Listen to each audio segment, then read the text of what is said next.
Hello and welcome to Asian X academy. अॼु जो असांजो टॉपिक फ्यूचर परफेक्ट टेंस आहे। फ्यूचर परफेक्ट टेंस छा थींदो आहे, उन जी स्ट्रक्चर कीअं आहे ऐं असां हिन टेंस खे किथे किथे इस्तेमालु करे सघूं था, इन्हनि सभिनी जे बारे में अॼु डिस्कस कयो वेंदो। लेक्चर शुरू थियण खां पहिरियां तव्हां सभिनी खे रिक्वेस्ट आहे त असांजे चैनल खे लाइक, शेयर ऐं सब्सक्राइब ज़रूर कयो। अचो त शुरू कयूं था अॼु जे हिन लेक्चर खे।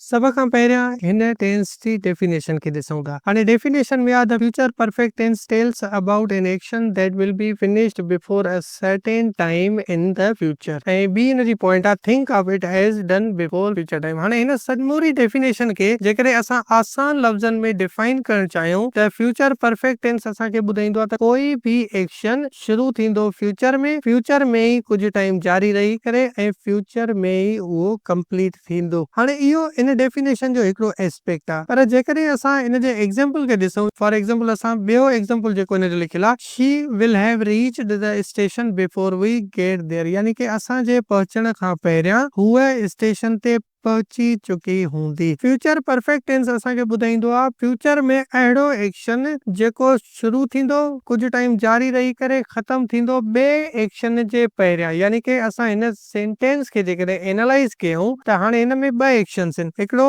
शी जे स्टेशन ते पहुचण वारो ऐं ॿियो असांजो उते पहुचण जो एक्शन। हाणे असांजे एक्शन खां पहिरियां शी जो एक्शन कंप्लीट थी चुको आहे, यानी कि फ्यूचर में ॿ एक्शन्स थिया। जेको पहिरियां एक्शन शुरू थी करे ख़तम थियो उन खे ज़ाहिर कयो वियो फ्यूचर परफेक्ट सां, ऐं बाद में जेको एक्शन थियो उन खे लिखियो वियो प्रेजेंट सिंपल सां। त हिन जी डेफिनेशन खे जेकॾहिं असां वरी रिवाइज कयूं त लिखियल आहे the future perfect tense tells about an action, यानी कि फ्यूचर परफेक्ट टेंस असांखे अहिड़नि एक्शन्स जे बारे में ॿुधाईंदो आहे दैट विल बी फिनिश्ड, जेके मुकमल कया वेंदा before a certain time in the future, यानी कि फ्यूचर में हिकिड़े सर्टेन टाइम खां पहिरियां। एग्जांपल ॾिसो, by 8 o'clock I will have eaten dinner, 8 बजे ताईं मां डिनर खाई चुको हूंदुसि, यानी कि पहिरें ही जेको टाइम ॿुधायो वियो आहे इन खां पहिरियां हिकिड़ो फ्यूचर में एक्शन थींदो डिनर जे ईटिंग जो, ऐं उहो शुरू थी करे कुझु टाइम खां बाद में ख़तम भी थी चुको हूंदो हिन मखसूस टाइम खां पहिरियां। त फ्यूचर परफेक्ट टेंस ॿुधाईंदो आहे असांखे अहिड़नि एक्शन्स जे बारे में जेके शुरू थींदा फ्यूचर में कुझु टाइम जारी रही करे ऐं फ्यूचर में ई एंड थींदा। डेफिनेशन खां बाद में असां हिन जो कुझु की पॉइंट्स खे डिस्कस था कयूं। हाणे हुन में सभ खां पहिरियां हेल्पिंग वर्ब्स आहिनि। फ्यूचर परफेक्ट जा helping verbs shall have and will have आहे। असां प्रीवियस स्लाइड्स में डिटेल में डिस्कस कयो आहे त शल कंहिंसां इस्तेमालु कंदासीं ऐं विल कंहिंसां इस्तेमालु थींदो। मेन वर्ब में पास्ट पार्टिसिपल यानी कि वर्ब जो थर्ड फॉर्म इस्तेमालु थींदो, ऐं जेकॾहिं हिन में एम्फेटिक जी ॻाल्हि कयूं त एम्फेटिक में असां फ्यूचर जे ॿियनि टेंसेस में जीअं पढ़ियो आहे त शल कन्वर्ट थी वेंदो विल में एंड विल कन्वर्ट थी वेंदो शल में। हुन खां बाद में कुझु टाइम एक्सप्रेशंस आहिनि जेके यूज़ थींदा आहिनि फ्यूचर परफेक्ट में। हाणे जीअं बाय आहे, बिफोर आहे, बाय द टाइम आहे, इन 2 days, इन ईयर या ऑलरेडी आहे। हाणे मिसाल बाय सां अची सघे थो by tomorrow, by next week, by 6 PM या अहिड़ो कोई बि टाइम फ्रेज, ऐं या बिफोर सां गॾु अची सघे थो U arrive, she comes, the meeting starts. हाणे जेकॾहिं कुझु एग्जांपल डिस्कस कयूं, हाणे असां बिफोर खे खणूं था, पंहिंजे एग्जांपल में असां लिखूं था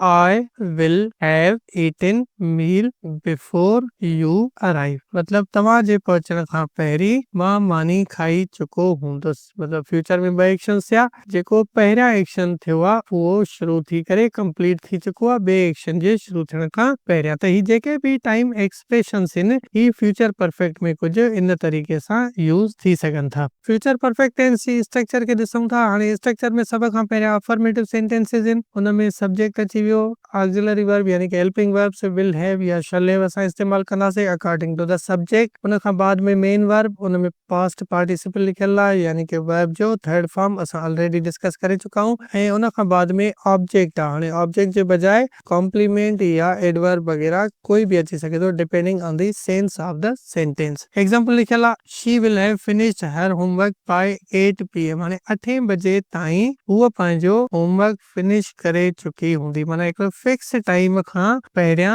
ही जेको एक्शन आहे फ्यूचर में उहो कंप्लीट थी चुको हूंदो। छो त फ्यूचर परफेक्ट टेंस में असां पहिरियां ई पढ़ियो आहे त असां हिन में कंप्लीशन ऑफ एन एक्शन जी ॻाल्हि कंदा आहियूं। कहिड़े टाइम में? फ्यूचर जे टाइम में। ठीक, त उहा ई हिते ॻाल्हि थियल आहे त मतिलबु हिन डेडलाइन खां पहिरियां ही फ्यूचर में एक्शन पूरो थी चुको हूंदो। ऐं सेकंड सेंटेंस आहे, they will have left before you arrive, यानी कि तव्हांजे पहुचण खां पहिरियां उहे निकिरी चुका हूंदा। फ्यूचर में ॿ एक्शन्स थिया, पहिरियों आहे उन्हनि जे निकिरी वञण वारो ऐं ॿियो आहे तव्हांजे पहुचण वारो। यानी कि पहिरियों जेको एक्शन थियो उहो कंप्लीट बि थियो ॿिए एक्शन जे शुरू थियण खां पहिरियां। त असां हुन पहिरियों खे लिखियोसीं फ्यूचर परफेक्ट में ऐं सेकंड लिखियोसीं प्रेज़ेंट सिंपल में। हुन खां बाद में असां नेगेटिव सेंटेंसेस जे करे ॾिसूं त हाणे हिन में जेको वर्ड नॉट आहे उहो शल या विल ऐं हैव जे मिडिल में ईंदो आहे। इन शइ जो ख़्यालु रखिजो। हुन खां बाद में ॿियूं सभई स्ट्रक्चर सेम आहे। वर्ब जो थर्ड फॉर्म इस्तेमाल कंदासीं। हुन खां बाद में ऑब्जेक्ट या जेका बि स्ट्रक्चर अचे। एग्जांपल आहे, I will not have completed the project by tomorrow, यानी कि सुभाणे ताईं मां प्रोजेक्ट पूरो न करे चुको हूंदुसि। ऐं सेकंड सेंटेंस आहे, he will not have reached the from the time before the train departs. त इन तरीक़े सां ही सेंटेंस जेको आहे नेगेटिव में थींदा आहिनि। अफर्मेटिव सेंटेंसेस खां बाद में नेगेटिव सेंटेंसेस अची वञनि। हाणे नेगेटिव में हिकिड़ी पॉइंट जो ख़्यालु रखिजो त इन जो जेको हेल्पिंग वर्ब आहे शल हैव ऐं विल हैव, हिन में जेको वर्ड नॉट असां एड कंदासीं उहो शल या विल ऐं हैव जे मिडिल में एंड थींदो। बाक़ी ॿियूं शयूं असां सेम रखंदासीं। सब्जेक्ट थी वियो ऐं उन खां अलावा वर्ब जो थर्ड फॉर्म ऐं ऑब्जेक्ट या कोई बि वर्ड वग़ैरह ईंदो, एडवर्ब अचे या वरी कॉम्प्लीमेंट वग़ैरह। एग्जांपल त असां ॾिसूं, I will not have completed the project by tomorrow, यानी कि सुभाणे ताईं मां प्रोजेक्ट पूरो न करे चुको हूंदुसि। ऐं ॿियो सेंटेंस आहे, he will not have reached the station before the train departs. हाणे हिन में ॾिसो जेको नेगेटिव आहे उहो असां विल ऐं हैव जे विच में लिखियो आहे। हिन जो कॉन्ट्रेक्शन लिखियो आहे। असां जे करे असां हिन जो एक्सपेंशन या फुल फॉर्म लिखूं त विल नॉट हैव एड थींदो इन तरीक़े सां। त इन शइ जो ख़्यालु रखिजो त ही जेको नॉट वर्ड आहे उहो विल ऐं हैव जे मिडिल में ईंदो।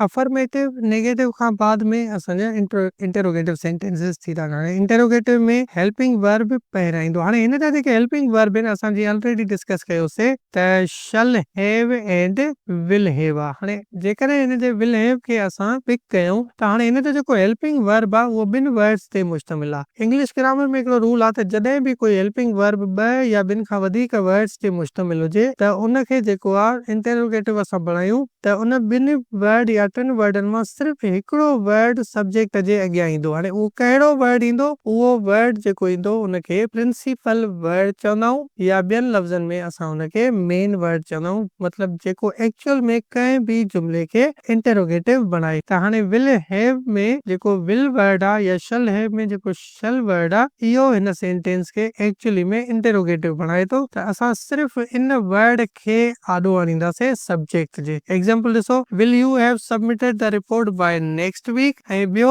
एग्जांपल आहे, will they have graduated by the end of this year, छा साल जे आख़िर ताईं हू ग्रेजुएट मुकमल करे चुका हूंदा। जेकॾहिं हिन में असां WH वर्ड एड करणु चाहियूं त उहो विल खां पहिरियां ईंदो। लेट्स से असां वर्ड एड कयोसीं वाई, पहिरियां WH वर्ड आयो, उन खां बाद में helping verb, subject, have, main verb ऐं ॿी जेका बि जुमिले जी स्ट्रक्चर आहे उन तरीक़े सां। डेफिनेशन स्ट्रक्चर खां बाद में असां लास्ट में डिस्कस कयूं था त असां हिन टेंस खे किथे किथे इस्तेमाल करे सघूं था। बेसिकली ही जेके पॉइंट्स लिखियूं वयूं आहिनि ही उहे ई पॉइंट्स आहिनि जेके असां फर्स्ट स्लाइड में डिस्कस कयूंसीं। हाणे उन्हनि खे हिकिड़े अरेंज्ड फॉर्म में लिखियो वियो आहे। पहिरियां असां यूसेजेस में पढ़ूं था। जेका पहिरीं पॉइंट आहे उन में लिखियल आहे, to show completion before a specific time in future. हाणे फ्यूचर परफेक्ट जो जेको सॼो ज़ोर हूंदो आहे उहो हूंदो आहे कंप्लीशन ऑफ एन एक्शन ते। कंप्लीशन कॾहिं? इन फ्यूचर टाइम, माना फ्यूचर में कंहिं ख़ासि टाइम खां पहिरियां कोई एक्शन कंप्लीट थी चुको हुजे त उनखे ज़ाहिर कयो वेंदो फ्यूचर परफेक्ट सां। इन पॉइंट में इहा ई शइ मेंशन थियल आहे। एग्जांपल ॾिसूं था, बाय नेक्स्ट मंथ, ईंदड़ महीने ताईं, आई will have learned basic French, मां बुनियादी फ्रेंच ज़बान सिखी चुको हूंदुसि। मतिलबु फ्यूचर में हिन टाइम खां पहिरियां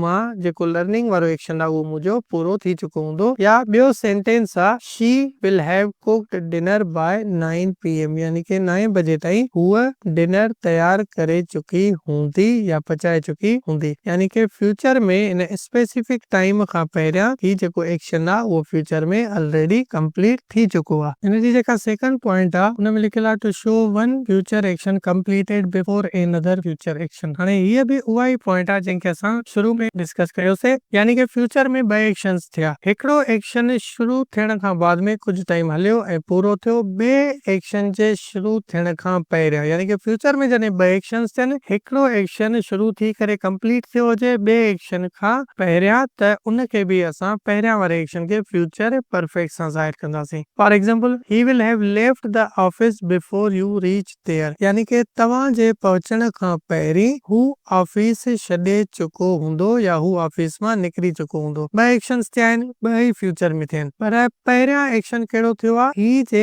ऑफिस जे छॾण जो। पहिरियां मतिलबु हुन ऑफिस छॾी, इहो एक्शन पूरो थियो, बाद में हुन ॿिए जे पहुचण जो एक्शन थियो आहे। त बाद वारो जेको एक्शन आहे उनखे लिखियो आहे प्रेज़ेंट सिंपल सां, जीअं ऑलरेडी असां मेंशन करे चुका आहियूं, ऐं पहिरियां वारो जेको एक्शन थियो आहे उनखे लिखियो वियो आहे फ्यूचर परफेक्ट सां। ठीकु, त इन तरीक़े सां थींदो ही। सेकंड सेंटेंस आहे the train will have departed before we arrive at the station, यानी कि असांजे पहुचण खां पहिरियां ट्रेन जेको आहे उहा निकिरी चुकी हूंदी। ॿ एक्शन्स थिया आहिनि, ॿ ई फ्यूचर में थिया आहिनि। पहिरियों जेको एक्शन थियो आहे उहो ट्रेन जे डिपार्ट जो थियो आहे, ऐं जेको सेकंड एक्शन थियो आहे उहो वी जे अराइव जो थियो आहे eight the station. T point आहे टू शो अजम्पशंस और गेसेस अबाउट द पास्ट। हाणे हीअ जेका पॉइंट आहे हिनखे इंग्लिश ग्रामर में घटि यूज़ कयो वेंदो आहे। बहरहाल इहो पॉइंट आहे त जॾहिं बि असां फ्यूचर में वेही करे पास्ट जे बारे में काई बि अजम्पशन कयूं या काई बि शइ अज्यूम कयूं, सपोज कयूं, त उन लाइ बि फ्यूचर परफेक्ट खे असां यूज़ करे सघूं था। एग्जांपल आहे they will have reached home by now, यानी कि हू इन वक्त ताईं घर पहुची चुका हूंदा, या ही will have forgotten your message, हुन तव्हांजो मैसेज विसारे छॾियो हूंदो